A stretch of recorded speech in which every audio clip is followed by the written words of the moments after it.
오늘은 아들을 낳은 올케에게 시어머니가 5천만 원을 주시고 딸을 낳은 저에게는 고작 50만 원만 주셨을 때의 이야기입니다. 남편은 못 본 척했고 저는 딱 한 가지 일을 했을 뿐인데 결과는 정말 통쾌했습니다. 마취가 완전히 풀리지 않아 저는 병상에 누워 온몸이 스며드는 통증에 시달리고 있었습니다. 수술실에서 나온 지 채 1시간도 되지 않았는데 배의 상처 부위는 옥신거렸고 숨 쉬는 것조차 조심스러웠습니다. 옆 신생아 침대에는 제가 막 낳은 딸 하은이가 곤히 잠들어 있었습니다. 작은 얼굴은 쭈글쭈글한 작은 노인 같았지만 제 눈에는 그저 예쁘기만 했습니다. 이 아이는 제가 반쪽 목숨을 걸고 얻은 소중한 아기였습니다. 제왕절개의 고통은 뼛속까지 시렸지만 아이를 보는 순간 모든 것이 가치 있다고 느껴졌습니다. 뚝뚝 병실 문이 열렸습니다. 저는 남편 민준 씨가 식사를 사서 돌아온 줄 알았는데 고개를 들자 시어머니 경란 씨였습니다. 시어머니는 찬 가방을 들고 들어오자마자 곧장 아기 침대 옆으로 가서 하은이를 들여다보셨습니다. 저는 얼른 목소리를 짜내어 어머니 오셨어요? 하고 불렀습니다. 막 출산한 터라 제 목소리는 쉬고 힘이 없었습니다. 경란 씨는 제 말을 듣지도 않고 미간을 찌푸린 채 중얼거렸습니다. 어쩌자고 계집애를 낳았니? 민준이는 우리 민씨 집안의 장남인데 어째서 먼저 딸을 낳을 수 있단 말이냐. 그 말은 마치 작은 바늘이 제 마음에 살짝 박히는 듯 조금 아팠지만 저는 그저 아들만 좋아하는 옛날 사고방식이라고 생각하며 마음에 담아두지 않으려 했습니다. 이어서 시어머니는 천 가방에서 간넉만 원짜리 지폐 뭉치를 꺼내 제 손에 쥐어주셨습니다. 마지못한 듯한 말투였습니다. 이 공력만 원은 네 몸 보신할 것 좀 사라고 주는 거다. 산후조리 잘하고 빨리 다시 임신해서 우리 민씨 집안의 대를 이을 아들을 낳아주렴. 저는 그 얇은 지폐 뭉치를 쥐고 마음에 쿵 하는 소리를 들었습니다. 화승만 원이라니. 이 아이를 임신했을 때 저는 입덧이 너무 심해서 처음 석 달 동안은 먹는 족족토에 10kg 넘게 살이 빠졌습니다. 나중에는 혈압이 높아져 예정일보다 보름 일찍 입원해서 관찰해야 했죠. 그렇게 많은 고생을 했는데 돌아온 것은 고작 5천만 원이었습니다. 제가 미처 무슨 말을 하기도 전에 경란 씨의 휴대폰이 울렸습니다. 전화를 받자마자 그녀의 목소리는 순식간에 다급하고 반가운 목소리로 변했습니다. 어이구, 무슨 일이야? 전화 너머에서 무슨 말을 했는지 경란 씨의 눈은 갑자기 빛났고 목소리는 8옥타브는 높아진 듯했습니다. 정말이야? 우리 작은 아들 며느리가 아들을 낳았다고? 아이고, 세상에. 정말 너무 잘 됐구나.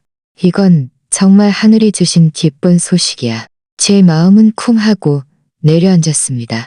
지연 씨는 저와 예정일이 4일밖에 차이 나지 않았는데 같은 날 아이를 낳을 줄은 몰랐습니다. 경란 씨가 전화에 대고 연신 알았다. 알았어. 지금 당장 그리로 갈게. 걱정 마. 내가 다 준비해뒀어. 하고 말하는 소리가 들렸습니다. 전화를 끄는 그녀는 저와 딸을 다시는 쳐다보지도 않고 몸을 돌려 밖으로 나갔습니다. 문턱에 다다랐을 때 갑자기 걸음을 멈추고 저에게 돌아보며 말했습니다. 나는 우리 큰 손자 보러 간다. 너는 알아서 잘 돌봐라. 민준이 돌아오면 민준이한테 너 잘 돌보라고 해라. 저는 그녀를 불러 세웠습니다. 어머니, 잠깐만요. 지연 씨한테는 뭘 준비해 주셨어요? 이 말을 할 때 제 마음속에는 아직 한가닥 희망이 남아 있었습니다. 어쩌면 지연 씨에게도 57만 원을 주셨을지도 모른다고요. 어쨌든 같은 날 아이를 낳았으니 너무 차이가 나지는 않겠죠. 경란 씨는 손을 흔들며 목소리에 특이한 향함이 가득했습니다. 뭘 준비하긴 뭘 준비해? 당연히 축하금이지. 내가 일찌감치 5천만 원 현금을 찾아서 우리 큰손자에게 첫 만남 선물로 줬다. 우리 민씨 집안에 드디어 대를 이을 아들이 생겼는데 이 돈이 아깝겠니? 5천만 원. 이 세 글자는 마치 벼락처럼 제 귓가에 울려 퍼졌습니다. 제 손에 든 가슴에 든 500만 원은 순식간에 불덩이처럼 뜨겁게 느껴졌습니다. 똑같이 아이를 낳았고 똑같이 시어머니의 며느리인데 제가 딸을 낳았다는 이유만으로 심지어 다시 아들을 낳으라고 재촉하다니. 지연 씨가 아들을 낳으니 5천만 원을 받고 우리 큰 손자 내 봄을 하며 어쩔 줄 몰라 하다니. 엄청난 상실감이 조수처럼 밀려와 저를 덮쳤습니다. 저는 왼손에 든 얇은 돈뭉치를 보고 옆에서 곤히 잠든 딸을 바라보다가 결국 참지 못하고 눈물을 뚝뚝 흘렸습니다. 제 딸이 뭘 잘못했나요? 이 아이도 민 씨 집안의 핏줄이고 저와 민준 씨의 소중한 아기인데 어째서 딸이라는 이유만으로 이런 차별 대우를 받아야 한단 말인가요? 상처의 통증, 마음의 서러움, 그리고 딸에 대한 애틋함이 뒤섞여 온몸이 떨렸습니다. 저는 입술을 깨물고 옆에 있는 아이를 깨울까봐 소리내어 옳지 않으려고 했었습니다. 바로 그때 남편 민준 씨가 보온병을 들고 문을 열고 들어왔습니다. 제가 우는 것을 보고 그는 얼른 보온병을 내려놓고 다가와 침대 옆에 앉아 제 눈물을 닦아주었습니다. 여보, 왜 울어요? 상처가 많이 아파요? 저는 눈물로 가득한 얼굴을 들어 그를 바라보며 손에 든 곱 10만 원과 경란 씨가 방금 한 말, 그리고 지연 씨에게 5천만 원을 주었다는 이야기를 하나부터 열까지 그에게 말했습니다. 저는 그가 저를 안쓰럽게 여기고 저를 대신해 억울함을 풀어줄 것이라고 생각했습니다. 하지만 예상과는 달리 그는 제 이야기를 듣고 난 후 얼굴에 불편한 기색을 드러냈습니다. 민준 씨는 한숨을 쉬며 제 어깨를 두드렸습니다. 그의 말투는 대충 얼버무리는 듯 했습니다. 여보, 너무 마음에 담아두지 마요. 우리 엄마는 그 시대 사람이라 아들만 좋아하는 사상이 뿌리 깊어서 고칠 수가 없어요. 고칠 수 없다고 해서 이렇게 차별 대우를 해도 된다는 말인가요? 저는 격앙된 목소리로 따졌습니다. 똑같이 아이를 낳았고 똑같이 시어머니의 며느리인데 어째서 이렇게 차이가 많이 나죠? 5천만 원과 56만 원이라니 이 차이는 너무 심하잖아요. 어머니는 제 딸과 저를 전혀 마음에 두지 않는다고요.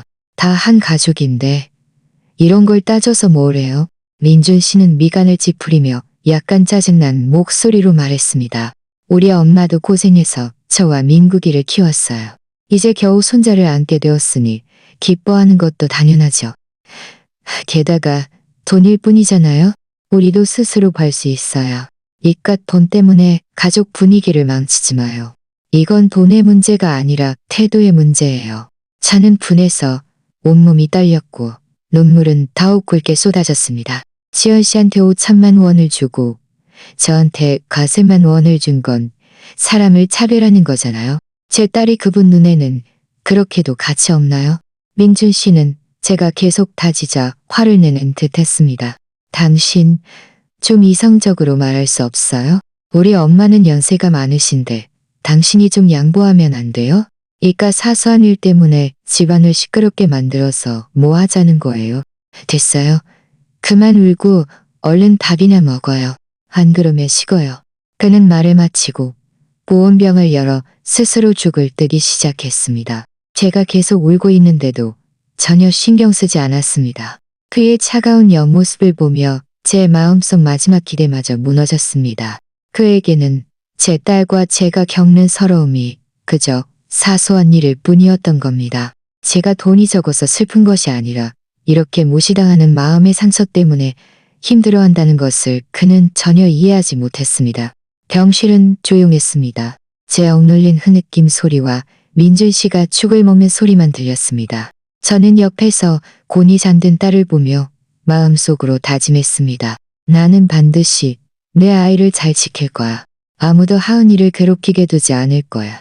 그리고 이 편파적인 시어머니와 차가운 남편, 오늘 이 서러움을 꼭 기억할 거야. 민준 씨는 죽을 다 먹고 보온병을 정리한 후 침대 옆에 앉아 휴대폰만 만지작거렸습니다.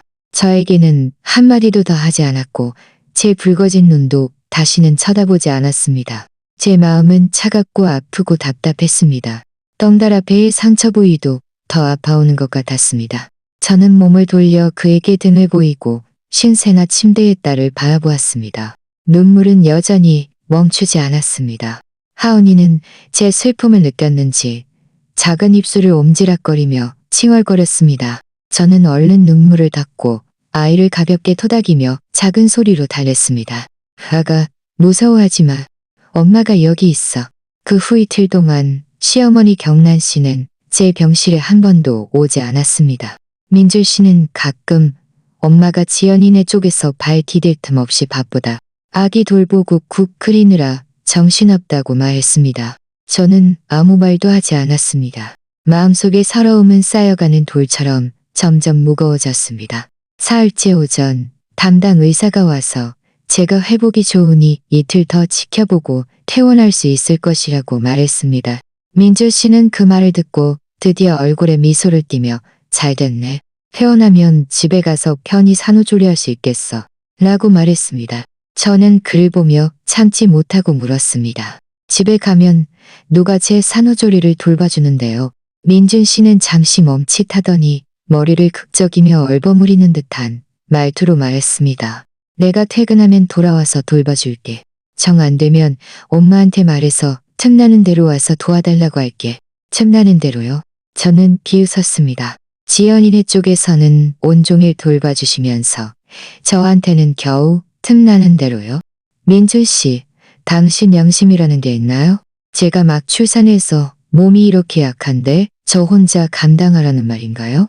그런 뜻이 아니에요. 민준 씨는 미간을 찌푸리며 다시 짜증 섞인 말투로 말했습니다. 우리 엄마는 한 분이잖아요. 몸을 나눌 수는 없죠. 지연이가 아들을 낳았으니 우리 민씨 집안의 대를 이을 뿌리인데 엄마가 더 돌봐주는 것도 당연해요. 당신도 좀 이해해주고 자꾸 이깟 일 가지고 트집 잡지 마요. 당연하다고요? 저는 분해서 온몸이 떨렸습니다. 당신 눈에는 아들만 좋아하고 차별 대우하는 게 당연한 거예요. 민준 씨, 묻겠는데 제가 낳은 딸은 당신 아이가 아닌가요? 좋은 보살핌을 받을 자격이 없나요? 당신 왜 이렇게 억지 부려요? 민준 씨의 목소리도 높아졌습니다. 내가 다 한 가족이니까 이런 거 따지지 말라고 했잖아요. 당신이 정 혼자 돌보기 힘들면 산후도우미를 부르면 되잖아요. 돈은 내가 낼게요. 이러면 됐어요. 산후도우미라니. 이 말을 들으니 문제가 해결되는 것 같았지만 제 마음은 더 아팠습니다. 시어머니가 있는데도 제가 직접 돈을 내서 산후도우미를 불러야 하다니. 제가 딸을 낳았다는 이유만으로 저를 남처럼 취급하는 게 분명했습니다. 저는 더 이상 그와 다투지 않았습니다. 더 말해봤자 소용없었습니다. 그는 제가 원하는 것이 무엇인지 전혀 이해하지 못했습니다. 제가 원한 것은 돈도 산후도우미도 아니었습니다. 공정한 대우 그리고 존중받는 태도였습니다. 오후에 제 엄마에게서 전화가 왔습니다. 제가 회복은 잘 되고 있는지 시어머니가 돌봐주러 오셨는지 물으셨습니다. 저는 엄마가 걱정하실까봐 축하금 이야기는 하지 않고 그저 시어머니가 지연 씨 쪽에서 바쁘시고 민준 씨가 저를 돌봐주고 있다고만 말했습니다. 엄마는 한숨을 쉬며 말씀하셨습니다. 딸아, 고생이 많구나. 산후조리는 중요한 일인데 대충 하면 안 된다. 민준이가 돌보기 힘들면 나한테 말해. 내가 가서 돌봐줄게. 엄마의 목소리를 듣자 저는 더 이상 참지 못하고 눈물이 터져 나왔습니다. 흐느끼면서 말했습니다. 엄마, 괜찮아요. 걱정하지 마세요. 민준 씨가 잘 돌봐줄 거예요. 전화를 끊으니 마음이 더욱 복잡했습니다.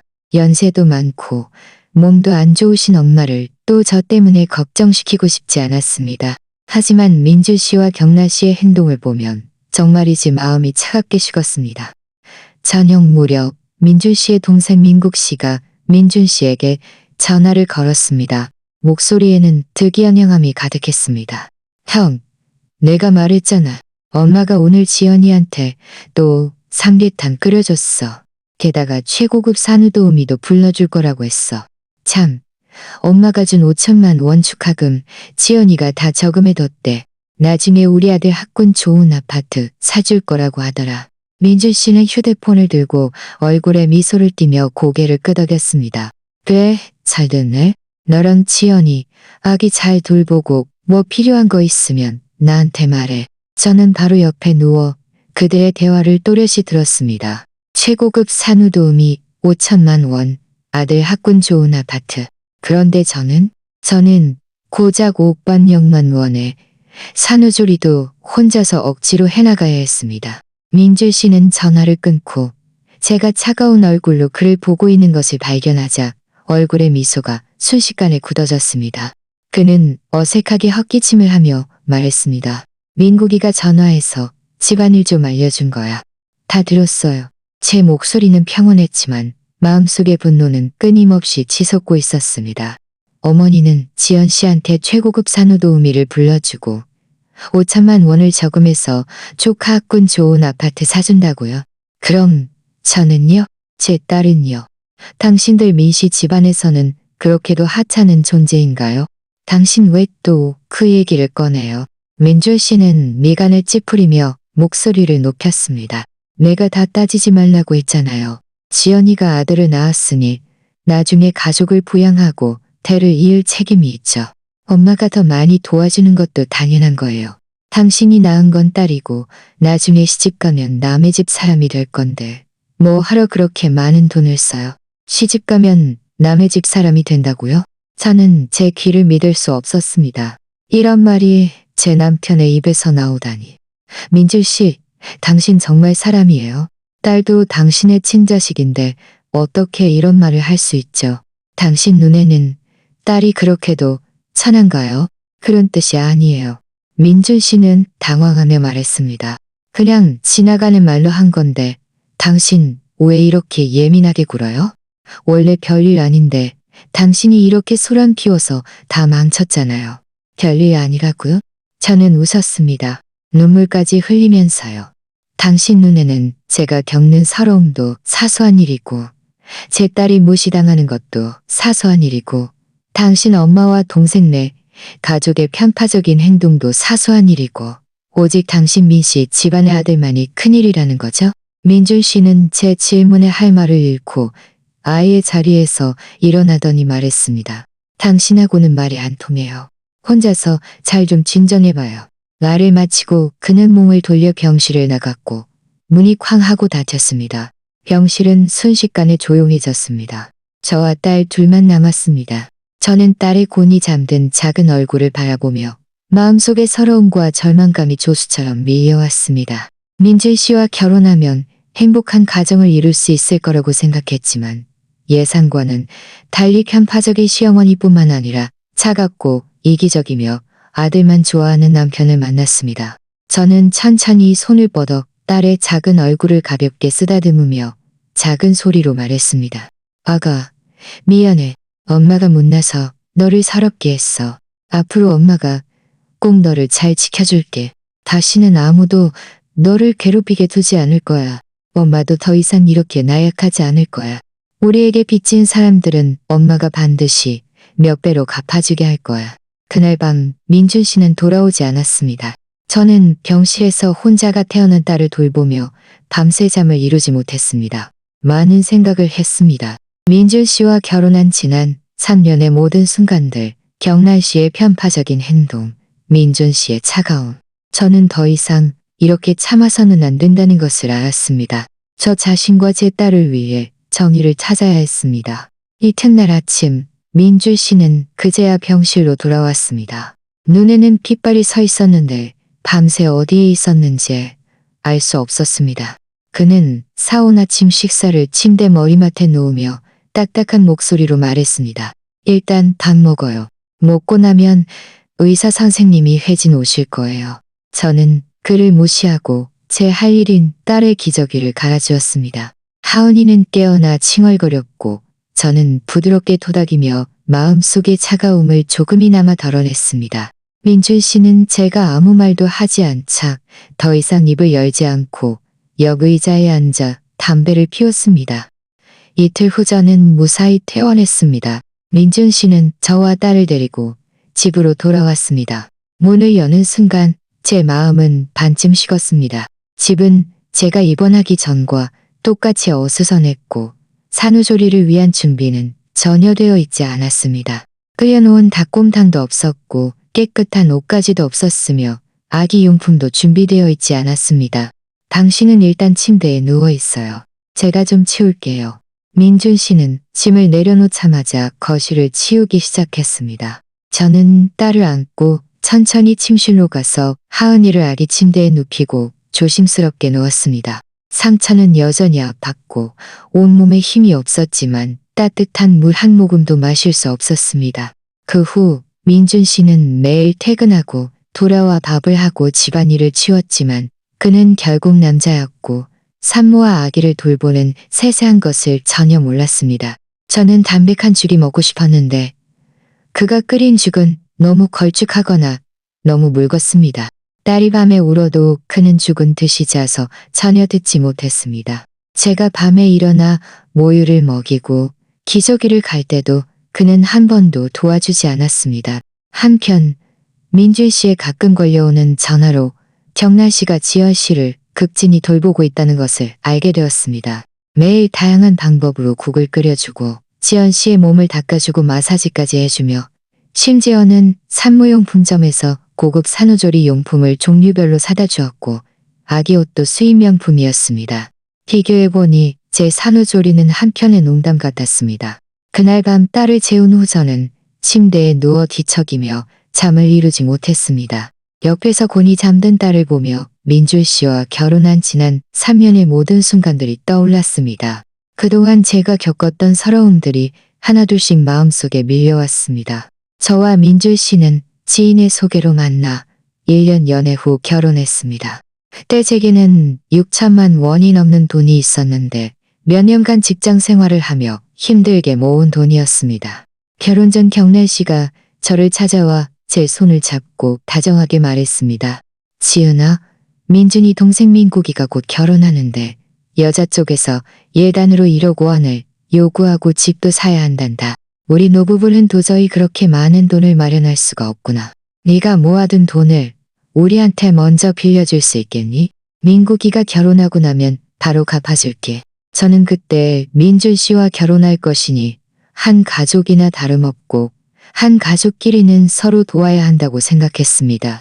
부모님과 상의도 없이 6천만 원이 넘는 돈을 경란 씨에게 빌려주었습니다. 경란 씨는 그때 가슴을 두드리며 맹세했습니다. 민국이가 결혼하고 나면 돈을 갚는 것은 물론이고 저에게도 큰 축하금을 줄 것이라고요. 하지만 결과는 어땠나요? 민국이가 결혼한 후 경란 씨는 돈을 갚는다는 말을 다시는 꺼내지 않았습니다. 제가 민준 씨에게 한번 말했더니 민준 씨는 다 한 가족인데 뭘 갚고 그래요? 내가 막 결혼해서 부담이 크니까 좀 여유가 생기면 그때 말해요. 라고 했습니다. 저는 다 한 가족이라고 생각하며 더 이상 재촉하지 않았습니다. 하지만 그렇게 3년이 흘렀습니다. 경란 씨는 한 번도 먼저 돈을 갚는다는 말을 꺼내지 않았고 마치 그 돈이 원래 자기 돈인 양 행동했습니다. 결혼할 때 경란 씨가 저에게 준 예단은 2천만 원뿐이었지만 지연 씨에게 준 예단은 1억 원이었습니다. 그때 제 마음은 좀 불편했지만 민준 씨는 시대가 달라져서 요즘은 예단이 다 올랐고 지연 씨 집안 형편이 좋아서 그렇다고 말했습니다. 저는 또 한 번 참았습니다. 평소 생활할 때도 경란 씨는 저를 친딸처럼 대한 적이 없었습니다. 명절에는 항상 값싼 잡동사니 같은 선물만 주었고 지연 씨에게는 명품 옷 아니면 고급 화장품을 주었습니다. 한 번은 제 생일에 경란 씨가 고작 몇만 원짜리 케이크 하나만 사줬지만 지연 씨 생일에는 백화점에 데려가 몇만 원이 넘는 금목걸이를 사줬습니다. 저는 그런 물건들을 중요하게 생각하는 것이 아니라 그 마음을 중요하게 생각했습니다. 하지만 경란 씨의 마음은 항상 작은 아들과 작은 며느리에게만 기울어져 있었습니다. 저는 제가 진심으로 노력하면 언젠가는 그분들의 마음을 움직일 수 있을 거라고 생각했습니다. 평소에도 자주 옷이나 먹을 것을 사드렸고 아프셨을 때는 휴가를 내고 병원에 가서 돌봐드리고 소변통까지 치워드리며 친딸보다도 더 살뜰하게 돌봐드렸습니다. 하지만 제 노력은 그분들의 무시와 편파적인 태도로 돌아왔습니다. 또 한 번은 저와 지연 씨가 동시에 감기에 걸렸을 때 경란 씨는 소식을 듣자마자 감기약과 영양제를 잔뜩 싸서 지연 씨에게 가져다 주고 심지어는 휴가까지 내서 지연 씨를 돌봐주었습니다. 그런데 저는요? 저에게는 그저 전화 한 통 걸어 약국에 가서 약 사 먹고 따뜻한 물 많이 마시라고만 말했습니다. 그때 저는 너무 서러워서 민준 씨에게 말했더니 민준 씨는 제가 속 좁다고 하며 엄마는 지연 씨가 몸이 약해서 특별히 돌봐주는 거라고 했습니다. 저는 제가 임신했을 때 입덧이 너무 심해서 밥도 못 먹고 온몸에 기운이 없었던 것도 생각났습니다. 경란 씨가 한 번 저를 보러 오셨는데 저를 위로해 주기는커녕 제가 유난을 떤다고 하며 자기는 민준이 형제를 임신했을 때도 똑같이 밭에 나가 일했다고 말했습니다. 심지어 제가 아들을 낳길 바란다고 만약 달을 낳으면 나중에 또 아들을 낳아야 한다고 말했습니다. 그때 제 마음은 매우 불편했지만 뱃속의 아이를 생각하며 참았습니다. 이제 와서 생각해보니 지난 3년은 정말 너무나도 답답하게 살았습니다. 일방적인 인내와 희생은 결국 더 큰 무시와 상처로 돌아왔을 뿐입니다. 제가 딸을 낳았다는 이유만으로, 제가 성격이 나약하다는 이유만으로 그들은 저와 제 딸을 이렇게 괴롭혀도 되는 걸까요? 제가 엉뚱한 생각을 하고 있을 때 민준 씨가 문을 열고 들어왔습니다. 제가 깨어있는 것을 보고 그는 왜 아직 안 자요? 하은이가 또 울었어요. 하고 물었습니다. 아니요. 저는 평온한 목소리로 말했습니다. 민준 씨, 묻겠는데 제가 결혼 전에 어머니께 빌려드린 6천만 원이 넘는 돈은 언제 갚을 거예요? 민준 씨는 잠시 멈칫했습니다. 제가 갑자기 이 일을 꺼낼 줄은 몰랐던 것입니다. 그는 미간을 찌푸리며 말했습니다. 당신 왜 또 그 얘기를 꺼내요? 내가 민국이가 좀 여유가 생기면 갚는다고 말했잖아요. 여유가 생기다니요. 저는 비웃었습니다. 민국 씨는 결혼한 지 3년이나 되었고 집도 샀고 아이도 낳았는데 아직도 여유가 안 생겼나요? 당신 엄마는 지연 씨한테 5천만 원 축하금도 주고 최고급 산후도우미도 불러주면서 그때는 여유가 생기면 쓰자고 말하지 않았나요? 그건 다르죠. 민준 씨는 목소리를 높였습니다. 그건 우리 엄마가 우리 조카에게 준 돈이고 민씨 집안의 뿌리예요. 당신 돈은 다 한 가족인데 뭘 그렇게 따져요? 한 가족이요? 저는 그를 바라보며 실망감이 가득했습니다. 당신 눈에는 당신 엄마, 동생, 조카만이 한 가족이고 제 딸과 저는 아닌가요? 민준 씨, 저는 정말 당신의 차가움에 지쳤고 당신 엄마의 편파적인 행동에도 지쳤어요. 지난 3년 동안 제가 이 집을 위해 얼마나 희생했는지 당신은 모르나요? 제가 얻은 게 뭐죠? 300만 원짜리 축하금, 아무도 돌봐주지 않는 산후조리, 그리고 무시와 외면뿐이었어요. 당신하고는 말이 안 통해요. 민준 씨는 말을 마치고 몸을 돌려 침실에 나갔고 문을 닫았습니다. 저는 침대에 누워 소리 없이 눈물을 흘렸습니다. 제가 아무리 반박해도 소용없었습니다. 그는 영원히 제 서러움을 이해하지 못할 것이고 영원히 자기의 가족 편에만 살 것이었습니다. 바로 그때 제 휴대폰이 울렸습니다. 제 절친 은주에게서 온 전화였습니다. 은주는 제 가장 친한 친구였고 제가 딸을 낳았다는 소식을 듣고 계속 저를 보러 오고 싶어 했지만 제가 기분이 좋지 않아서 계속 오지 못하게 했습니다. 저는 눈물을 닦고 전화를 받았습니다. 은주의 목소리가 들려왔습니다. 지은아, 어떻게 지내? 퇴원했다고 들었어. 너랑 아기 보러 가고 싶은데. 절친의 목소리를 듣자 저는 더 이상 참지 못하고 흐느끼며 지난 며칠 동안의 서러움을 모두 털어놓았습니다. 은주는 제 말을 듣고 화가 나서 소리쳤습니다. 이민준 씨도 그렇고 당신 그 편파적인 시어머니도 너무 심하잖아. 지은아, 더 이상 참지 마. 어째서 이런 서러움을 겪어야 해. 기다려. 내가 지금 당장 너 보러 갈게. 전화를 끊고 얼마 지나지 않아 은주가 왔습니다. 그녀는 저의 몸보신을 위한 영양제와 아기옷, 장난감 등 짐을 잔뜩 들고 왔습니다. 저의 초췌한 모습을 보고 은주는 안타까워하며 말했습니다. 지은아, 왜 이렇게 됐어? 민철 씨는 뭐 하는 거야? 어떻게 당신을 이렇게 돌봐? 당신 그 시어머니도 너무 심해. 똑같은 며느리고 똑같이 아이를 낳았는데 어떻게 이렇게 차이가 날 수 있어? 민준 씨는 은주의 꾸지람에 고개를 들지 못하고 그저 고개를 숙인 채 담배만 피웠습니다. 한마디도 하지 못했습니다. 저는 은주가 저를 위해 나서는 모습을 보며 마음이 따뜻해졌습니다.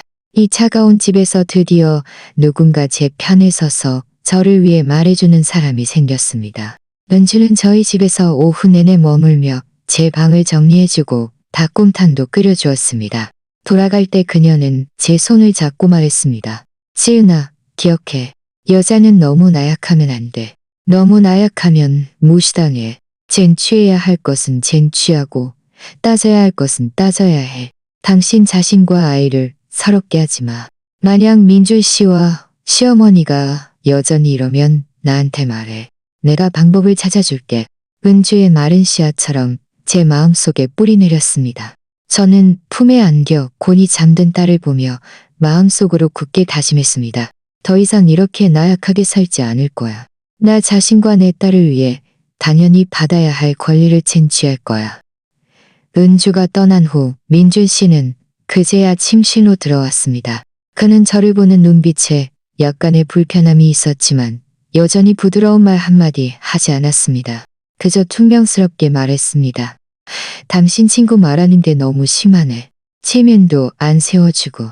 저는 그를 무시하고 딸을 안고 모유를 먹였습니다. 민준 씨는 잠시 서 있다가 제가 대꾸하지 않자 몸을 돌려나갔습니다. 그날부터 저희 둘은 냉전에 들어갔습니다. 서로 말도 하지 않았습니다. 그는 여전히 매일 퇴근하고 돌아와 밥을 하고 집안일을 치웠지만 저와 딸을 돌보는 세세한 것을 여전히 몰랐습니다. 밤에도 여전히 죽은 듯이 잤습니다. 산후조리 기가 힘들게 느껴졌습니다. 매일 모유 수유, 기저귀 갈기, 아기 채우기의 반복이었습니다. 게다가 몸의 불편함과 마음속의 서러움까지 더해져 저는 거의 버틸 수 없을 지경이었습니다. 다행히 은주가 자주 저를 찾아와 함께 있어주고 먹을 것을 가져다 주고 아기 돌보는 것을 도와주고 저와 이야기를 나누어 주어서 조금은 나아졌습니다. 그날 오후 제가 딸의 옷을 갈아입히고 있는데 갑자기 문 두드리는 소리가 들렸습니다. 저는 은주가 온 줄 알고 얼른 민준 씨에게 문을 열어달라고 소리쳤습니다. 민준 씨는 그때 거실에서 텔레비전을 보고 있었는데 느릿느릿 일어나 문을 열었습니다. 문이 열리자마자 나긋나긋한 목소리가 들려왔습니다. 형수님 계세요? 형수님하고 조카 보러 왔어요. 지연 씨였습니다. 제 마음은 쿵 하고 내려앉았습니다. 그녀가 왜 여기에? 저는 얼른 딸을 아기 침대에 눕히고 옷매무새를 가다듬은 후 침실에서 나왔습니다. 지연 씨는 새로 산 명품 산후복을 입고 있었고 화장은 섬세했으며 안색은 막 출산한 사람 같지 않게 아주 좋았습니다. 그녀는 예쁜 과일 바구니를 들고 있었고 그 뒤에는 경란 씨가 따라 들어왔습니다. 경란 씨도 짐을 들고 있었고 얼굴에는 미소가 가득했지만 그 미소는 제 눈에 유난히 거슬렸습니다. 향수님 왜 이렇게 초췌해지셨어요? 지연 씨는 저를 위아래로 훑어보며 비웃는 듯한 말투로 말했습니다. 설마 민준 오빠가 사람 돌볼 줄 모르는 건 아니겠죠? 우리 어머니는 저를 정말 잘 돌봐주셨어요. 매일 닭곰탕이랑 생선탕 먹어서 임신 전보다 몇 킬로그램이나 더 쪘어요. 저는 그녀의 말을 받지 않고 그저 차갑게 바라보았습니다. 경나 씨는 들고 있던 짐을 탁자 위에 놓으며 말했습니다. 지은아, 나랑 지연이가 너랑 아기 보러 왔단다. 이건 내가 아기한테 사준 옷 몇 벌인데 한번 봐봐. 안 맞을까봐. 저는 그 옷들을 흘끗 보았습니다. 모두 값싼 길거리 옷이었고 질도 형편없었습니다. 지연 씨 아기가 입는 수입 명품 옷을 생각하니 제 마음속에 화가 치밀어 올랐습니다. 고맙습니다, 어머니. 저는 평온한 목소리로 말했습니다. 지연 씨는 아기 침대 옆으로 가서 딸을 들여다보며 미간을 찌푸렸습니다. 조카가 왜 이렇게 말랐어요? 밥을 못 먹은 건 아니겠죠. 하기야 형수님도 이렇게 말랐으니 젖도 별로 없을 것 같아요. 저처럼 젖이 많아서 주체할 수 없는 것과는 다르죠. 우리 아들은 살집도 있고 오동통해요. 어제 검진받으러 갔더니 의사 선생님도 잘 자랐다고 하더라고요. 그녀는 말을 하면서 일부러 가슴을 펴 보이며 득이야냥한 표정을 지었습니다. 경란 씨는 옆에서 맞장구 쳤습니다. 그래, 우리 큰 손자는 정말 튼튼해. 우는 소리도 다른 아기들보다 우렁차고 역시 남자아이는 다르다니까. 타고난 기운이 있어. 민준 씨는 옆에서 듣고만 있을 뿐 한마디도 하지 않고 그저 고개를 숙인 채 휴대폰만 만지작거렸습니다. 그의 나약한 모습을 보며 제 마음속의 실망감은 더욱 커졌습니다. 지연 씨는 다시 제 옆으로 와서 제 손을 잡으며 친한 척 말했습니다. 형수님, 사실 제가 오늘 온 건 또 다른 이야기를 나누고 싶어서예요.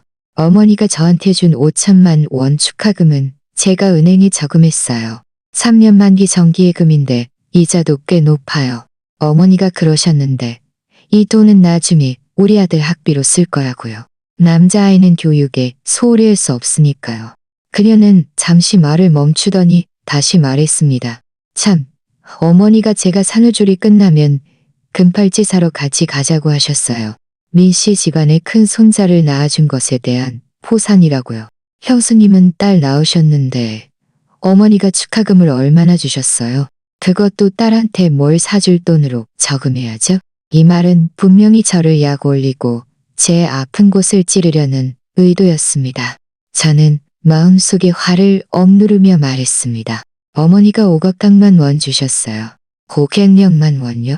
지연 씨는 과장된 목소리로 소리쳤습니다. 그렇게 적어요? 형수님은 왜 어머니한테 더 많이 달라고 안 했어요? 보세요. 우리 어머니는 먼저 저한테 주시면서 부족하면 더 말하라고까지 하셨는데 경란 씨는 옆에서 말했습니다. 지연이가 아들을 낳았으니 미씨 집안의 대를 이을 뿌리인데 5천만 원이 뭐가 될 수라고. 지은이가 낳은 건 딸인데 곡식만 원이면 충분히 많다. 게다가 딸은 나중에 시집가면 남의 집사람이 될 건데 뭐하러 그렇게 많은 돈을 써. 맞아요, 형수님. 지연 씨는 거들었습니다. 딸은 대충 키우면 돼요. 저처럼 아들은 나중에 가업을 잇고 민씨 집안의 대를 이어야 하니까 더 신경 써야죠. 솔직히 말해서 딸은 돈만 잡아먹는 존재예요. 아무리 잘 키워봤자 남 좋은 일만 시키는 돈만 잡아먹는 존재라고요. 돈만 잡아먹는 존재. 이 세 글자는 마치 날카로운 칼날처럼 제 마음에 깊이 박혔습니다. 저는 더 이상 참지 못하고 지연 씨의 손을 뿌리치며 차갑게 말했습니다. 제 딸이 돈만 잡아먹는 존재든 아니든 당신과는 상관없어요. 말 조심하세요. 지연 씨는 제 말에 깜짝 놀라더니 곧바로 경란 씨를 보며 억울한 표정으로 말했습니다. 엄마 보세요. 형수님 왜 이렇게 무서워요? 저는 그냥 좋은 말 해준 것뿐인데. 경란 씨는 즉시 저를 노려보며 말했습니다. 지은아, 너 왜 그래? 지연이가 좋은 마음으로 너 보러 왔는데 어떻게 그렇게 말할 수 있니? 맞는 말 아니니? 딸은 원래 돈만 잡아먹는 존재야. 네가 정말 현명하다면 얼른 아들을 하나 더 낳아라. 그렇지 않으면 너는 우리 민씨 집안에서 영원히 고개 들고 다니지 못할 거야. 안 낳아요. 저는 큰 소리로 말했습니다. 제 딸은 아주 괜찮아요. 저는 아들 따위 필요 없어요. 당신들 미씨 집안의 뿌리니 뭐니 하는 건 저랑 상관없어요. 뭐라고? 경란 씨는 화가 나서 얼굴이 붉어졌습니다. 이 불효한 것 같으니 내 아들이 너를 데려온 건 대를 잇게 하려고 한 건데 네가 아들을 안 낳으면 우리 민씨 집안을 불효하는 거 아니냐. 화내지 마세요, 어머니. 지연 씨는 경란 씨의 손을 잡으며 득이야냥하게 저를 보았습니다. 형수님은 아마 막 아이를 낳아서 감정 기복이 심한가 봐요. 우리 형수님 말에 신경 쓰지 말고 나중에 기분 좋아지면 아들 낳는 게 얼마나 좋은지 알게 될 거예요. 민준 씨는 결국 참지 못하고 입을 열었습니다. 저에게 말했습니다. 여보, 말 좀 그만해요. 엄마하고 지연이도 좋은 마음으로 당신 보러 온 건데 당신 왜 이렇게 철이 없어요? 제가 철이 없다고요? 저는 민준 씨를 바라보며 실망감과 분노로 가득했습니다. 민준 씨, 똑똑히 보세요. 그 사람들이 먼저 저를 괴롭히고 제 딸을 돈만 잡아먹는 존재라고 욕했어요. 그런데 당신은 저를 돕기는커녕 그 사람들 편을 들면서 제가 철이 없다고요? 당신 정말 남자 맞아요? 제 딸의 아빠는 맞아요? 나는 민주 씨는 제 질문에 할 말을 잃고 그저 고개를 숙인 채 작은 소리로 말했습니다. 다 한 가족인데 싸우지 마요. 남들이 웃어요. 누가 그 사람들이랑 한 가족이에요? 저는 비웃었습니다. 그들이 제 딸을 돈만 잡아먹는 존재라고 욕한 순간부터 우리는 한 가족이 아니었어요. 저는 문을 가리키며 경란 씨와 지연 씨에게 말했습니다. 나가세요. 당신들 환영하지 않아요. 경란 씨는 분해서 온몸이 떨렸습니다. 이런 지은 같은 일. 네가 감히 나를 쫓아내. 이 집은 내 아들 집인데 네가 말할 자격이 없어. 이 집은 저도 지분이 있어요. 저는 큰 소리로 말했습니다. 오늘 이 자리에서 분명히 말할게요. 당신들이 다시 저와 제 딸을 괴롭히면 저는 당신들과 끝까지 갈 거예요. 지연 씨는 제가 정말 화가 난 것을 보고 경란 씨의 팔을 잡아 끌며 말했습니다. 엄마, 우리 일단 가요. 형수님하고 싸우지 마세요. 보기 안 좋아요. 그녀는 말을 하면서 저를 노려보았는데 그 눈빛에는 경멸감이 가득했습니다. 경란 씨는 저를 매섭게 노려보며 말했습니다. 두고 봐라. 나는 이렇게 넘어가지 않을 거야. 말을 마치고 그녀는 지연 씨를 따라 나갔습니다. 그들이 나갈 때 가져왔던 값싼 옷들도 다시 가져갔습니다. 마치 제 딸에게 입히면 더러워지기라도 하는 양. 문이 닫히는 순간 저는 더 이상 참지 못하고 눈물이 뚝뚝 떨어졌습니다. 민준 씨는 제 옆으로 와서 제 손을 잡으려 했지만 저는 그의 손을 뿌리쳤습니다. 만지지 마요. 저는 차갑게 말했습니다. 민준 씨, 오늘 일 다 봤고 다 들었죠? 당신 엄마와 동생네가 제 딸과 저를 괴롭히는데 당신은 저희를 돕기는커녕 그 사람들 편을 들었어요. 당신한테 너무 실망했어요. 민준 씨는 한숨을 쉬며 말했습니다. 우리 엄마하고 지연이는 그냥 말이 좀 직설적일 뿐이지 아기는 없었어요. 당신 너무 마음에 담아두지 마요. 아기가 없었다고요? 저는 그를 바라보며 절망감으로 가득했습니다. 제 딸을 돈만 잡아먹는 존재라고 욕한 게 아기가 없는 거예요?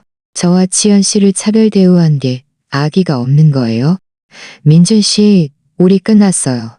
말을 마치고 저는 몸을 돌려 침실로 들어가 문을 잠갔습니다. 저는 문에 기대어 소리 없이 눈물을 흘렸습니다. 저는 침실에서 오후 내내 머물렀습니다. 딸을 안고 눈물을 흘리다가 마르고 마르면 다시 울었습니다. 딸은 제 슬픔을 느꼈는지 조용히 제 품에 안겨 가끔 칭얼거리며 작은 얼굴로 제 턱을 비볐습니다. 마치 저를 위로하려는 듯 했습니다. 저녁 무렵 민준 씨가 문 밖에서 노크하며 말했습니다. 지은아, 밥 해뒀어요. 나와서 좀 먹어요. 그의 목소리에는 약간의 아첨이 섞여 있었지만 저는 그를 전혀 상대하고 싶지 않았습니다. 배 안 고파요. 당신 혼자 먹어요. 저는 차갑게 말했습니다. 문 밖은 잠시 조용해졌다가 민준 씨가 떠나는 발소리가 들렸습니다. 그도 마음속으로는 약간의 죄책감을 느낄지도 모른다는 것을 알았지만 그 죄책감은 자기 가족 앞에서는 전혀 중요하지 않다는 것을 알았습니다. 밤에 딸이 깨어나서 저는 일어나 모유를 먹이고 기저귀를 갈아주었습니다. 다 하고 나니 다시는 잠이 오지 않았습니다. 머릿속에는 온통 낮에 지연 씨와 경란 씨가 오만하게 굴던 모습과 민준 씨의 나약한 얼굴이 떠올랐습니다. 생각할수록 분하고 억울했습니다. 어째서 제가 이런 서러움을 겪어야 하는 거죠? 어째서 그들은 저와 제 딸을 이렇게 괴롭혀도 되는 걸까요? 저는 이렇게 넘어가서는 안 된다고 결심했습니다. 그들의 약점을 찾아내서 그들이 저지른 행동에 대한 대가를 치르게 할 것입니다. 이튿날 아침, 저는 민준 씨가 출근한 틈을 타방을 뒤지기 시작했습니다. 저희가 결혼한 후 모든 저축은 공동 은행 카드에 넣어두었고 그 카드는 평소 민준 씨가 보관했으며 비밀번호는 저희 둘의 생일이었습니다. 저는 전에는 한 번도 돈 관리에 신경 쓰지 않았습니다. 한 가족인데 그렇게까지 분명히 나눌 필요가 없다고 생각했습니다. 하지만 지금은 저희 돈이 어디에 쓰였는지 분명히 알아야 했습니다. 저는 침대 머리맡 서랍에서 그 은행 카드와 최근 은행 거래 내역서를 찾았습니다. 내역서를 들고 자세히 살펴보니 보지 않았을 때는 몰랐는데 보고 나니 깜짝 놀랐습니다. 내역서에는 제가 아이를 낳기 전날 5천만 원이 이체된 기록이 있었습니다. 수취인은 경란 씨였고 이체 시점은 경란 씨가 지연 씨에게 축하금을 주기 전날이었습니다. 제 마음은 순식간에 가라앉았습니다. 경란 씨가 지연 씨에게 준 5천만 원 축하금은 원래 자기 돈이 아니라 저와 민준 씨의 공동 저축이었던 것입니다. 민준 씨가 저 몰래 저희 돈을 자기 엄마에게 보내 지연 씨에게 축하금을 준 것이었습니다. 저는 내역서를 들고 손이 떨렸습니다. 어쩐지 경란 씨가 그렇게 통 크게 5천만 원을 내놓을 수 있었던 이유가 있었습니다. 결국 저희 피땀 어린 돈을 쓴 것이었습니다.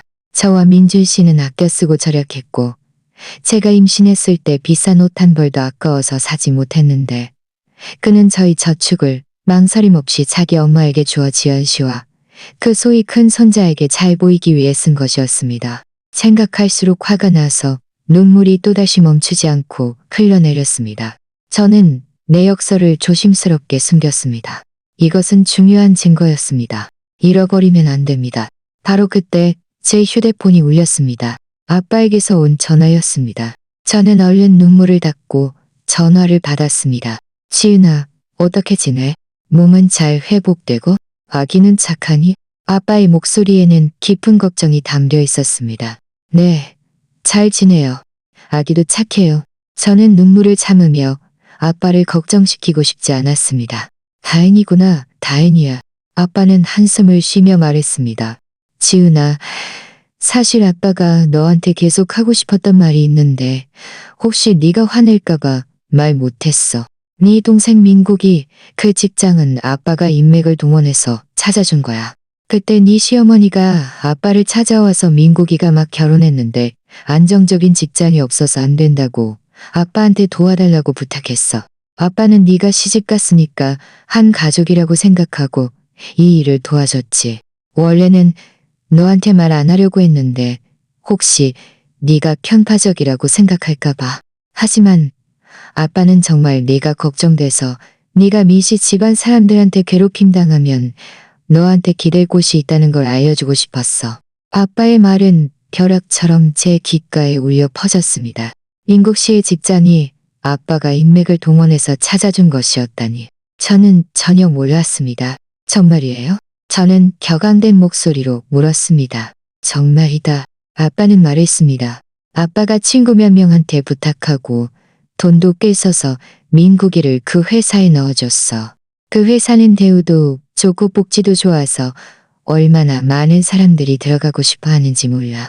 아빠는 원래 미시 집안 사람들이 너희 집안에 감사할 줄 알 거라고 생각했는데 예상과는 달리 지은아, 혹시 그 사람들이 너를 괴롭혔니?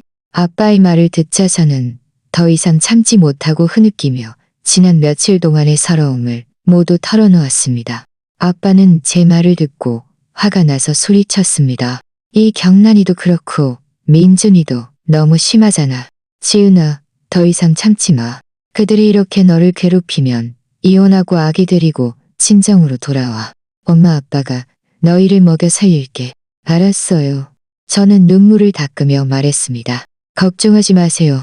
아빠, 더 이상 참지 않을 거예요. 저 자신과 아기를 위해 정의를 찾아낼 거예요. 전화를 끊으니 제 마음속의 분노는 더욱 활을 타올랐습니다. 민국 씨의 직장이 아빠가 인맥을 동원해서 찾아준 것이었는데 그들은 감사할 줄은커녕 저와 제 딸을 이렇게 괴롭히다니. 경란 씨는 저와 민준 씨의 공동저축을 횡령해서 지연 씨에게 축하금을 주었고 민준 씨는 이 모든 것을 알면서 저에게 숨겼습니다. 이 가족은 정말 너무나도 파렴치했습니다. 저는 은행 카드와 내역서를 모두 안전한 곳에 숨기고 혹시 제가 놓친 다른 일은 없는지 떠올리기 시작했습니다. 민국 씨가 결혼해서 집을 살 때 경란 씨가 저에게 빌려간 6천만 원이 넘는 돈 외에 부모님께도 5천만 원을 빌려갔다는 사실이 생각났습니다. 집 인테리어가 끝나면 갚겠다고 했지만 지금까지도 갚지 않았습니다. 또 민준 씨가 전에 저에게 경란 씨에게 1,200만 원이 넘는 금팔찌를 사줬다고 말했던 것도 생각났습니다. 생일 선물이라고 했는데 지금 생각해보니 그 돈도 아마 저희 공동저축에서 나갔을 것입니다. 오후에 은주가 왔습니다. 그녀는 제 눈이 붉어진 것을 보고 제가 또 서러움을 겪었다는 것을 알았습니다. 저는 제가 발견한 사실들과 아빠가 저에게 말해준 것들을 모두 그녀에게 말했습니다. 은주는 제 말을 듣고 화가 나서 탁자를 쳤습니다. 너무 심하잖아. 이 가족은 정말 흡혈귀 같아. 지은아, 당신은 반드시 그들과 이혼해야 해. 그리고 당신의 돈도 다 돌려받아야 해. 그 5천만 원은 당신들 공동 저축이고 당신이 결혼 전에 빌려준 6천만 원이 넘는 돈, 그리고 당신 부모님이 빌려준 5천만 원도 다 돌려받아야 해. 알았어. 저는 고개를 끄덕이며 말했습니다. 이미 은행 거래 내역서는 숨겨뒀어. 이건 증거야. 다른 증거들도 좀 더 모아서 그들한테 단판을 지을 거야. 그래, 증거를 모아야지. 은주는 말했습니다. 집안의 다른 영수증도 한번 살펴봐. 민준 씨가 혹시 당신 몰래 다른 이체 기록은 없는지, 그리고 당신 아버지가 민국이 직장 찾아준 일도 관련된 증인을 찾을 수 있어. 증거가 확실하면 그들은 발뺌할 수 없을 거야. 은주의 말은 저를 일깨웠습니다. 저는 지금부터 증거를 잘 모으기로 결심했습니다. 민준 씨, 경란 씨, 민국 씨, 지연 씨 가족들이 그들이 저지른 행동에 대한 대가를 치르게 할 것입니다. 저녁에 민준 씨가 퇴근하고 돌아왔습니다. 그는 제가 거실에 앉아 있는 것을 보고 눈빛이 약간 불편해 보였습니다. 그는 다가와 말했습니다. 여보, 오늘 아무것도 못 먹었죠? 내가 당신이 좋아하는 돼지갈 비찜 해줬어요. 좀 먹어요. 저는 그를 무시하고 그저 차갑게 바라보았습니다. 민준 씨는 제가 자신을 바라보는 시선을 약간 주춤하며 말했습니다. 여보, 왜 그래요? 아직도 화나 있어요. 오늘 일은 내가 잘못한 거 알아요. 내가 엄마하고 지연이 편을 들지 말았어야 했어요. 화 풀어요. 응? 민준 씨, 한 가지 물어볼게요. 저는 평온한 목소리로 말했습니다. 우리 공동은행 카드에 있던 5천만 원. 당신이 엄마한테 이체했죠. 민준 씨의 얼굴색은 순식간에 변했고 눈빛은 흔들렸습니다. 나는 변명할 필요 없어요. 이미 은행 거래 내역서 봤어요. 저는 내역서를 꺼내 그의 앞에 놓았습니다. 왜 저 몰래 우리 돈을 엄마한테 이체했어요? 지연 씨한테 축하금으로 주려고 한 거죠. 민준 씨는 내역서를 보고 더 이상 변명할 수 없었습니다. 그는 고개를 숙이고 작은 소리로 말했습니다. 엄마가 나한테 달라고 했어요. 지연이가 큰 손자를 낳았으니 미씨 집안의 공신이라고 큰 축하금을 줘야 한다고 했어요. 어쩔 수 없어서 돈을 이체했어요. 어쩔 수 없었다고요? 저는 비웃었습니다. 우리 피땀 어린 돈을 엄마에게 보내 당신 동생네에게 잘 보일 때는 저와 딸 생각은 안 했나요? 우리는 평소에 아껴 쓰고 절약했고 제가 임신했을 때는 비싼 옷 한 벌도 아까워서 사지 못했는데 당신은 5천만 원을 망설임 없이 다른 사람에게 줬어요. 민준 씨, 당신한테 너무 실망했어요. 내가 잘못했어요. 지은아. 민준 씨는 고개를 들고 눈에 간청하는 듯한 빛을 띠며 말했습니다. 그때 나도 엄마한테 시달려서 어쩔 수 없었어요. 이번 한 번만 용서해 줄 수 없어요. 앞으로 다시는 안 그럴게요. 당신과 하은이를 정말 잘 돌볼게요. 용서라고요? 저는 그를 바라보며 절망감으로 가득했습니다. 민준 씨, 우리 사이에 아직 용서라는 게 있다고 생각해요. 당신이 엄마에게 돈을 이체한 순간부터 저와 딸이 괴롭힘 당하는 것을 보고도 아무것도 하지 않은 순간부터 우리 사이는 끝났어요. 민준 씨는 뭔가 더 말하려 했지만 저는 더 이상 듣고 싶지 않았습니다. 저는 자리에서 일어나 침실로 들어가 문을 잠갔습니다. 저는 단판의 날이 점점 가까워지고 있다는 것을 알았습니다. 이미 첫 번째 중요한 증거를 확보했습니다. 이제 더 많은 증거를 모아서 그들에게 치명타를 날릴 것입니다. 침실 문을 잠그는 순간 제 마음은 오히려 편안해졌습니다. 이전의 서러움과 절망감은 모두 굳건한 결심으로 변했습니다. 더 이상 수동적으로 당하고만 있을 수 없습니다. 적극적으로 나서서 제 모든 것을 되찾아야 합니다. 하은아, 저는 딸을 안고 침대 옆에 앉아 작은 소리로 자장가를 불렀습니다. 딸의 순수한 눈을 보며 제가 하는 이 모든 일이 옳다는 것을 더욱 확신했습니다. 저는 하은이가 돈만 잡아먹는 존재가 아니라 엄마의 보물이고 세상 모든 이에게 잘 대접받을 가치가 있는 작은 공주라는 것을 알려줄 것입니다. 엄마가 나약하고 불쌍한 사람이 아니라 불공평한 일을 겪으면 용감하게 맞서는 모습을 보여줄 것입니다. 그 후 며칠 동안 저는 겉으로는 평온을 되찾았습니다. 민준 씨와 더 이상 다투지 않았고 옳지도 않았습니다. 민준 씨는 제가 화가 풀렸다고 생각하고 안심하며 전보다 저에게 더 살갑게 대했습니다. 매일 퇴근하고 돌아오면 먼저 딸을 돌보는 것을 도와주었고 다양한 방법으로 저에게 먹을 것을 만들어 주었습니다. 하지만 그가 이럴수록 제 마음은 더 역겨웠습니다. 지금 그의 살가움은 제가 정말 이혼할까봐, 이 무료 가사 도우미를 잃을까봐 두려워하는 것일 뿐이었습니다. 저는 그의 위장을 꿰뚫어 보지 않고 이 평온함을 틈타더 많은 증거를 몰래 모으기 시작했습니다. 증거가 충분해야만 단판을 지을 때 절대적인 오위를 정하고 그들이 발뺌할 수 없게 만들 수 있다는 것을 알았기 때문입니다. 저는 먼저 핑계를 대고 민준 씨에게 저희 공동은행 카드 인터넷 뱅킹 로그인 비밀번호를 물었습니다. 민준 씨는 깊이 생각하지 않고 바로 알려주었습니다. 저는 인터넷 뱅킹에 로그인해서 모든 거래 기록을 출력했습니다. 자세히 확인해보니 경란 씨에게 이체된 5천만 원 외에도 몇 건의 의심스러운 이체 기록이 있었습니다. 한 건은 1,200만 원이 이체된 기록이었는데 경란 씨 생일 며칠 전에 이체된 것이었고 수취인도 경란 씨였습니다. 민준 씨가 전에 경란 씨에게 1천만 원이 넘는 금팔찌를 사줬다고 말했던 것이 생각났는데 이 돈이 금팔찌를 사는데 쓰인 것 같았습니다. 또 몇 건의 수백만 원짜리 소액 이체 기록이 있었는데 모두 민국 씨에게 이체된 것이었고 시점은 대부분 민국 씨 결혼 후였습니다. 이 돈들은 민준 씨가 몰래 동생에게 용돈을 준 것이라고 짐작했습니다. 저는 이 모든 거래 기록을 하나하나 정리하고 여러 부 복사해서 다른 장소에 보관했습니다. 은행 거래 내역 외에도 경란 씨가 저와 부모님에게 돈을 빌린 일이 생각났습니다. 저는 그때 경란 씨가 저에게 써준 차용증과 부모님이 경란 씨에게 돈을 이체한 은행 기록을 찾아냈습니다. 비록 차용증에 상환일은 적혀 있지 않았지만 이것도 중요한 증거였습니다. 민국 씨의 직장이 정말 아빠가 인맥을 동원해서 찾아준 것인지 확인하기 위해 아빠에게 전화해서 그때 민국 씨 직장을 찾아준 친구에게 연락해서 증언을 부탁해달라고 했습니다. 아빠는 흔쾌히 승낙하며 말씀하셨습니다. 걱정 마. 아빠가 꼭 이 일 잘 처리해줄게. 그 친구도 필요하면 언제든지 증언해줄 수 있다고 했어. 아빠의 지지를 얻으니 제 마음은 더욱 든든해졌습니다.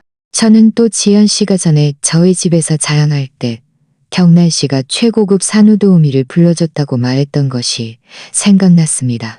은주에게 부탁해서 알아보니 그 최고급 산후도우미 월급이 2천만 원이 넘는다고 했습니다.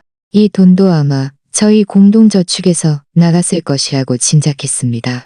저는 단판을 지을 때 이 일도 반드시 분명히 따져 물을 것이라고 결심했습니다. 그날 오후 은주가 또 왔습니다. 저는 제가 모은 모든 증거를 그녀에게 보여주었습니다. 은주는 자세히 살펴보고 고개를 끄덕이며 말했습니다. 지은아, 이 증거들은 충분히 확실해. 이제 당신은 적절한 시기에 그들한테 단판을 지을 일만 남았어. 알았어. 저는 고개를 끄덕이며 말했습니다. 산후조리 끝나고 단판을 지으려고 해. 지금은 아직 몸이 회복되지 않아서 그들과 다투다가 화를 내면 몸에 안 좋을까봐 걱정돼. 게다가 산후조리 끝나면 딸을 데리고 친정으로 돌아가기도 편할 거야. 아주 신중하게 생각했네. 은지는 말했습니다. 그럼 산후조리 끝나고 말해. 이 기간 동안은 몸조리 잘하고 아기 잘 돌보고 민준 씨랑 춤도 하지 마. 증거는 내가 한복 보관해 둘게. 만약을 대비해서. 응, 고마워. 은주야. 저는 감사하게 말했습니다. 은주가 계속 저와 함께 있어주고 지시해주지 않았다면 제가 지금까지 버틸 수 있었을지 정말 모르겠습니다. 은주는 제 어깨를 두드리며 말했습니다. 뭘 새삼스럽게 그래? 우리는 가장 친한 친구잖아. 걱정 마. 무슨 일이 생겨도 나는 항상 네 편에 설 거야. 당신이 단판을 지을 때도 내가 옆에 있어줄게. 당신 편을 들어줄게. 은주의 약속을 받으니 제 마음은 더욱 든든해졌습니다. 그 후 며칠 동안 저는 한편으로는 몸조리를 하고 딸을 돌보면서 다른 한편으로는 묵묵히 단판의 시기를 기다렸습니다. 민주 씨는 여전히 저에게 살갑게 대했지만 저는 더 이상 그의 위선에 현혹되지 않았습니다. 우리 사이의 관계는 이미 깨졌고 다시는 예전으로 돌아갈 수 없다는 것을 알았습니다. 그날 밤 민주 씨는 샤워를 마치고 침대 옆에 앉아 딸과 놀아주었습니다.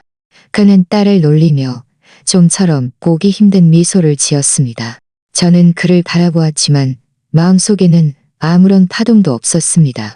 저희가 막 결혼했을 때 그도 저에게 이렇게 잘해주면서 평생 저를 잘 대해주고 조금도 서럽게 하지 않겠다고 말했던 것이 생각났습니다. 하지만 지금 그는 제 손으로 저를 나락으로 밀어 넣었습니다. 여보, 하은이 얼마나 예뻐요? 민철 씨는 웃으며 말했습니다. 하은이가 좀 더 크면 우리 공원에 놀러 가고 놀이공원에 놀러 가요. 저는 아무 말도 하지 않고 그저 차갑게 그를 바라보았습니다. 민주 씨는 제 차가움을 알아채고 얼굴에 미소가 굳어졌습니다. 그는 한숨을 쉬며 말했습니다. 여보, 아직 화나 있는 거 알아요. 정말 내가 잘못했어요. 한 번만 더 기회를 줄 수 없어요. 앞으로 당신과 하은이를 정말 잘 돌볼게요. 다시는 당신들을 서럽게 하지 않을게요. 민주 씨, 더 이상 연기할 필요 없어요. 저는 평온한 목소리로 말했습니다. 당신이 무슨 짓을 했는지 당신 마음속으로 잘 알잖아요. 우리 사이는 이미 불가능해요. 민준 씨의 얼굴색은 순식간에 창백해졌습니다. 그는 저를 바라보며 믿을 수 없다는 듯한 눈빛으로 말했습니다. 지은아, 당신 정말 나랑 이혼할 거예요. 네? 저는 단호하게 말했습니다. 산후조리 끝나면 우리 이혼 수속 받으러 가요. 민준 씨는 다급해졌습니다. 그는 제 손을 잡으며 말했습니다. 지은아, 제발 부탁이에요. 나랑 이혼하지 마요. 나는 당신 없이는 못 살아요. 하은이 없이는 못 살아요. 하은이 엄마, 우리 엄마 쪽 일은 내가 가서 말할게요. 앞으로 당신과 하은이를 잘 대해주고 다시는 편파적으로 대하지 않게 할게요. 너무 늦었어요. 저는 그의 손을 뿌리치며 말했습니다. 당신 엄마는 이렇게 오랫동안 편파적이었고 당신도 이렇게 오랫동안 차가웠어요. 이제 와서 이런 말을 해봤자 소용없어요. 이미 결심했어요. 아무도 바꿀 수 없어요. 민주 씨는 제 단호한 눈빛을 보고 제가 농담하는 것이 아니라는 것을 알았습니다. 그는 고개를 숙이고 어깨를 미미하게 떨었습니다. 오는 것인지 후회하는 것인지 알 수 없었습니다. 하지만 저는 그를 전혀 안쓰럽게 여기지 않았습니다. 이 모든 것은 그가 받아야 할 때가였습니다. 저는 몸을 돌려 달을 안고 누웠습니다. 민준 씨에게 등을 돌린 채 단판의 날이 점점 가까워지고 있다는 것을 알았습니다. 민준 씨에게 이혼을 요구한 후 그는 완전히 기운을 잃었습니다. 매일 퇴근하고 돌아오면 한숨만 쉬었고 저에게는 여전히 살갑게 대했지만 저는 조금도 흔들리지 않았습니다. 경란 씨는 더 이상 저를 찾아와 괴롭히지 않았습니다. 아마 민준 씨가 이혼 이야기를 꺼내서 그녀도 정말 관계가 틀어지면 자신에게 좋을 것이 없다고 생각했을 것입니다. 곧 한 달간의 산후조리 기간이 끝났습니다. 제 몸은 잘 회복되었고 딸도 오동통하게 자라 점점 더 사랑스러워졌습니다. 단판의 시기가 왔다는 것을 알았습니다. 그날 오전 민준 씨의 휴대폰이 울렸습니다. 경란 씨에게서 온 전화였습니다. 민준 씨는 전화를 받고 몇 마디 듣더니 얼굴색이 약간 불편해졌습니다. 전화를 끊은 후 그는 한참을 망설이다가 저에게 말했습니다. 여보, 엄마가 오늘 저녁에 우리 본가로 와서 밥 먹으래요. 맛있는 거 많이 해뒀다고 당신하고 허심탄회하게 이야기하고 싶대요. 저는 비웃었습니다. 경란 씨가 감정에 호소하려는 것이었습니다. 하지만 잘 됐습니다.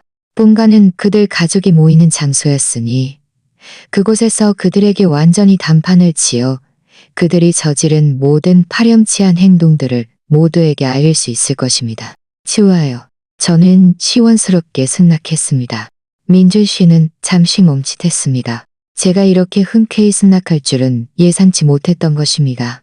그의 눈에는 한 줄기 희망이 스쳐 지나갔습니다. 여보, 걱정 마요. 엄마는 분명히 당신한테 사과하고 싶어 할 거예요. 우리 가족끼리 잘 이야기해서 더 이상 싸우지 마요. 저는 그의 말을 받지 않고 그저 담담하게 말했습니다.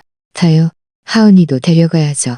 딸이 엄마가 어떻게 자신의 억울함을 풀어주는지 직접 보게 할 것입니다.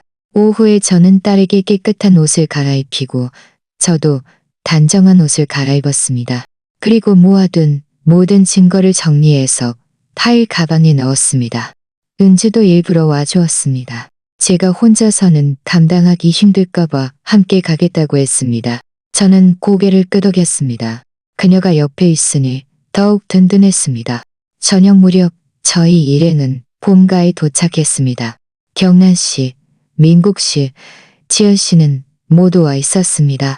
식탁에는 보기에 아주 푸짐한 음식들이 가득 차려져 있었습니다. 지연 씨는 아들 서준이를 품에 안고 있었고 경란 씨는 옆에 앉아 끊임없이 아기를 놀리며 얼굴에 미소가 가득했습니다. 저희가 들어오자 경란 씨의 미소가 잠시 굳어졌다가 이내 자리에서 일어나 가식적으로 말했습니다. 지은아, 왔니? 어서 앉아, 어서 앉아. 산후조리는 잘했니? 몸은 다 회복되었어. 저는 그녀를 무시하고 곧장 딸을 안고 식탁 옆에 앉았습니다. 은주도 저를 따라 앉아 차갑게 그들 가족을 바라보았습니다. 민준 씨는 어색하게 옆에 서서 무슨 말을 해야 할지 몰라 했습니다. 지연 씨는 저를 흘끗 보고는 다시 은주를 보며 비웃는 듯한 말투로 말했습니다. 형수님, 왜 외부인을 데려왔어요? 우리 가족끼리 밥 먹는데 외부인이 있으면 얼마나 불편해요. 그녀는 외부인이 아니에요. 제 친구예요. 저는 차갑게 말했습니다. 오늘 제가 할 말은 그녀가 증인이 되는 게 좋겠어요. 경란 씨는 분위기가 심상치 않다는 것을 알아채고 얼른 화제를 돌렸습니다. 아이고, 다 친구인데 손님이 오면 손님이지. 얼른 밥 먹자. 음식 다 식겠다. 그녀는 말을 하면서 저에게 갈비 한 조각을 덜어주었습니다. 지은아, 이거 먹어봐. 내가 특별히 너를 위해 끓인 거야. 저는 그녀가 덜어준 갈비를 한쪽으로 밀어놓으며 말했습니다. 필요 없어요. 배 안 고파요. 오늘 온 건 당신들과 계산할 일이 있어서예요. 계산이라니? 무슨 계산? 민국 씨는 미간을 찌푸리며 말했습니다. 형수님, 우리 다 한 가족인데 무슨 계산을 할 게 있어요? 한 가족이기 때문에 더더욱 계산을 분명히 해야 하는 거예요. 저는 파일 가방에서 증거들을 모두 꺼내 식탁 위에 놓았습니다. 먼저 경란 씨에게 물어볼게요. 지연 씨에게 준 5천만 원 축하금은 어디에서 나온 돈인가요? 경란 씨의 얼굴색은 순식간에 변했고 눈빛은 흔들리며 말했습니다. 그건 내 저축이야. 정말요? 저는 은행거래 내역서 한 장을 들어 그녀 앞에 놓았습니다. 당신이 직접 보세요. 이건 저와 민준 씨 공동은행 카드의 거래 기록이에요. 제가 아이를 낳기 전날 민준 씨가 당신에게 5천만 원을 이체했어요. 이 5천만 원은 우리 공동 저축이지 당신 돈이 아니에요. 경란 씨는 내역서를 보고 더 이상 변명할 수 없었습니다. 그녀는 고개를 숙이고 작은 소리로 말했습니다. 나도 다 민 씨 집안을 위해서였어. 지연이가 큰 손자를 낳았는데 축하금 좀 주는 게 뭐가 어때서? 민 씨 집안을 위해서라고요. 저는 비웃었습니다. 우리 피땀 어린 돈으로 당신 작은 며느리와 큰 손자에게 잘 보이다니. 이게 당신이 말하는 민 씨 집안을 위해서예요. 그럼 저와 제 딸은요? 우리는 민씨 집안 사람이 아닌가요? 제 딸에게 준 축하금은 고작 곡상록만 원인데 그것도 우리 돈으로 준 거잖아요. 민준 씨는 얼른 말했습니다. 지은아, 이건 내 잘못이에요. 엄마 탓하지 마요. 내가 자발적으로 엄마에게 돈을 이체한 거예요. 당연히 당신 탓은 안 하죠. 저는 민준 씨를 바라보았습니다. 민준 씨, 당신은 우리 공동저축을 엄마에게 준 것뿐만 아니라 몰래 동생에게도 용돈을 줬어요. 이 이체 기록들이 다 여기 있어요. 당신이 직접 보세요. 그리고 당신이 엄마에게 사준 금팔찌 1,200만 원도 우리 공동저축에서 나간 돈이죠. 민준 씨는 식탁 위의 증거들을 보고 얼굴이 창백해져서 한마디도 할 수 없었습니다. 저는 다시 민국 씨를 보며 말했습니다. 민국 씨, 당신은 당신 직장이 어떻게 얻어진 건지 아세요? 제 아버지가 많은 인맥을 동원하고 많은 노력을 들여서 당신을 그 좋은 회사에 넣어준 거예요. 그런데 당신은 감사할 줄은커녕 당신 엄마, 아내와 함께 저와 제 딸을 괴롭히다니 당신 양심에 손을 얹고 생각해봐요. 민국 씨의 얼굴색도 변했습니다. 그는 제가 이 사실을 알 줄은 몰랐던 것입니다. 그는 입을 열었다가 말했습니다. 저도 감사할 줄 알아요. 저도 보답하고 싶었지만 기회를 찾지 못했을 뿐이에요. 기회를 찾지 못했다고요? 저는 비웃었습니다. 당신이 결혼할 때 경란 씨가 제 결혼 전 돈 6천만 원이 넘는 돈을 빌려갔고 제 부모님께도 5천만 원을 빌려갔어요. 집 인테리어가 끝나면 갚겠다고 했는데 지금은 집 인테리어도 끝났고 아기도 낳았는데 어째서 아직도 돈을 갚을 기회를 찾지 못했나요? 저는 경란 씨가 써준 차용증과 부모님의 이체 기록을 꺼내 식탁 위에 놓았습니다. 이건 차용증이고 이건 이체 기록이에요. 총 1억 1천만 원이 넘는 돈인데 언제 갚을 거예요? 경란 씨는 다급해져서 큰 소리로 말했습니다.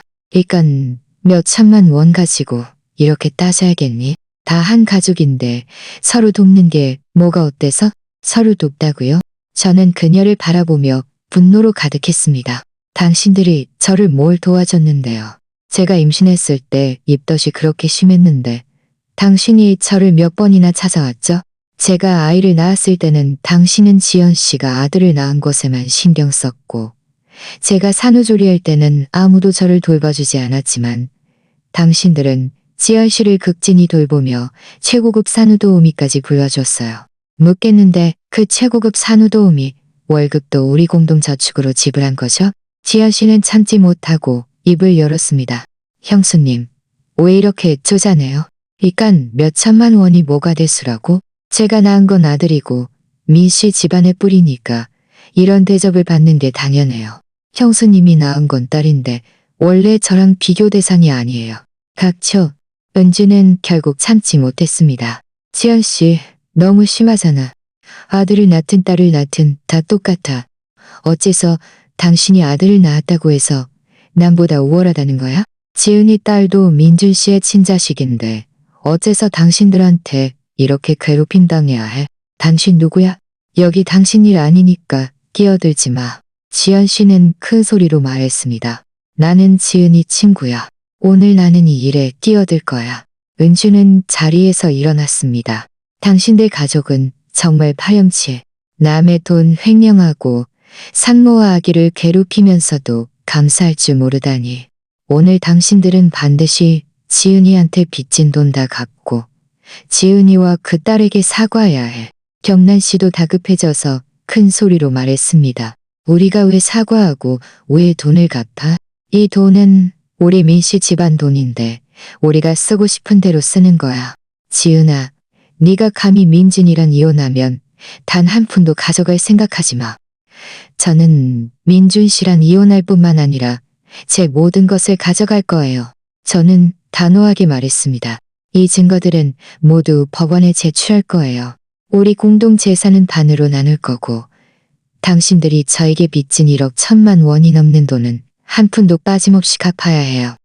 그리고 민국 씨의 직장은 제 아버지가 인맥을 동원해서 찾아준 건데 당신들이 감사할 줄 모르니 제가 아버지에게 이 직장을 회수해 달라고 할 거예요. 민국 씨는 이 말을 듣자 다급해져서 벌떡 일어났습니다. 형수님, 그렇게 하면 안 돼요. 이 직장은 저한테 아주 중요해요. 중요하다고요? 그럼 당신이 전에 저를 괴롭힐 때는 왜 결과를 생각하지 않았어요? 저는 차갑게 말했습니다. 이제 와서 무서워해도 늦었어요. 민줄 씨는 얼른 제 손을 잡으며 말했습니다. 지은아, 제발 부탁이에요. 그렇게 하지 마요. 우리 이혼 안 할게요. 응? 돈은 내가 갚을게요. 엄마하고 동생네도 당신한테 사과할 거예요. 우리 가족끼리 잘 지내면 안 될까요? 이제 와서 이런 말을 해봤자 너무 늦었어요. 저는 그의 손을 뿌리쳤습니다. 저는 이미 이혼을 결심했어요. 내일 우리 이혼 수속 받으러 가요. 만약 당신들이 돈을 갚지 않고 사과하지 않으면 저는 바로 법원에 고소할 거예요. 경란 씨는 제 태도가 단호하다는 것을 보고 더 이상 말해봤자 소용없다는 것을 알았습니다. 그녀는 갑자기 바닥에 주저앉아 뒹굴기 시작했습니다. 내가 어쩌자고 이렇게 팔자가 기구한가? 불효한 며느리를 얻어서 내 아들이랑 이혼하겠다고 하고 심지어 우리한테 돈을 갚으라고 강요하다니. 내가 살아봤자 무슨 의미가 있어. 지연 씨도 따라 울기 시작했습니다. 어머니, 슬퍼하지 마세요. 우리는 그 사람한테 빚진 돈 없어요. 그 사람이 쪼잔해서 우리한테 계산하려는 것뿐이에요. 뒹굴어도 소용없어요. 저는 차갑게 말했습니다. 증거들이 다 여기 있으니 당신들은 발뺌할 수 없을 거예요. 오늘 당신들은 돈을 갚고 사과하든가 아니면 법원 소환장을 기다리든가 둘 중 하나예요. 은주도 말했습니다. 제가 말씀드릴게요. 지은이는 지금 저와 부모님이 든든하게 지지하고 있어요. 당신들이 억지 부리면 우리는 절대 가만히 있지 않을 거예요. 경란 씨와 지연 씨는 저희의 태도가 단호하다는 것을 보고 억지 부려봤자 소용없다는 것을 알았습니다. 그들은 천천히 바닥에서 일어나 얼굴에는 불만이 가득했습니다. 민국 씨도 고개를 숙이고 무슨 생각을 하는지 알 수 없었습니다. 저는 그들을 보며 말했습니다. 사흘 시간을 드릴게요. 사흘 후에 다시 찾아올 거예요. 만약 그때까지 돈을 갚지 않고 사과하지 않으면 저는 바로 법원에 고소할 거예요. 말을 마치고 저는 딸을 안고 은주와 함께 몸을 돌려 본가를 나왔습니다. 뒤에서는 경란 씨와 지연 씨의 울음소리, 그리고 민줄 씨의 한숨 소리가 들렸습니다. 저는 뒤돌아보지 않았습니다. 마음속에는 미련이 한 조각도 없었습니다. 이 단판에서 제가 이겼습니다. 이제 그들이 돈을 갚고 사과하기를 기다린 후 민준 씨와 이혼 수속을 받고 저와 딸의 새로운 삶을 시작할 것입니다. 본가에서 나오자 저녁 바람이 불어왔습니다. 제 마음속의 답답함은 드디어 대부분 사라졌습니다. 은주는 제 어깨를 두드리며 말했습니다. 지은아, 오늘 정말 대단했어. 그렇게 강하게 나가는 게 맞아. 저는 품에 안겨 곤히 잠든 딸을 보며 입가에 미소가 절로 지어졌습니다. 민 씨 집안에 시집 온 지 3년 만에 처음으로 이렇게 통쾌함을 느꼈습니다. 집으로 돌아오자 민준 씨는 이미 먼저 돌아와 있었습니다. 거실 소파에 앉아 담배를 피우고 있었는데 바닥에는 담배 꽁초가 가득했습니다. 저희가 들어오자 그는 얼른 자리에서 일어나 말을 하려다 말았습니다. 저는 그를 무시하고 조용히 딸을 안고 침실로 들어가 문을 잠갔습니다. 지금은 그와 아무런 쓸데없는 말을 하고 싶지 않았습니다. 그저 사흘 후의 결과만을 기다릴 뿐이었습니다. 이 사흘 동안 민준 씨는 매일 저에게 사과하고 용서를 빌었습니다. 엄마와 동생네가 돈을 갚게 할 테니 이혼하지 말아달라고 했습니다. 저는 시종일관 흔들리지 않았습니다. 마음속에는 이미 아무런 파동도 없었습니다. 사흘째 오후 경란 씨에게서 정말 전화가 왔습니다. 말투는 전보다 훨씬 부드러워져 있었습니다. 지은아, 본가로 한번 와주겠니? 돈은 우리가 준비해뒀고 너랑 허심탄회하게 이야기하고 싶구나. 저는 은주를 데리고 다시 본가에 왔습니다. 이번에는 경란 씨의 오만한 모습은 사라지고 얼굴에는 아첨하는 듯한 미소가 걸려 있었습니다. 민국 씨와 지연 씨도 고개를 숙이고 저를 쳐다보지 못했습니다. 식탁 위에는 불룩한 봉투 하나가 놓여 있었습니다. 지은아, 앉아라. 경란 씨는 저에게 물 한 잔을 따라주며 말했습니다. 전의 일은 우리가 잘못했어. 엄마가 편파적으로 굴고 너희 돈으로 지연이한테 축하금을 주지 말았어야 했는데 여기 1억 1,500만 원이 있다.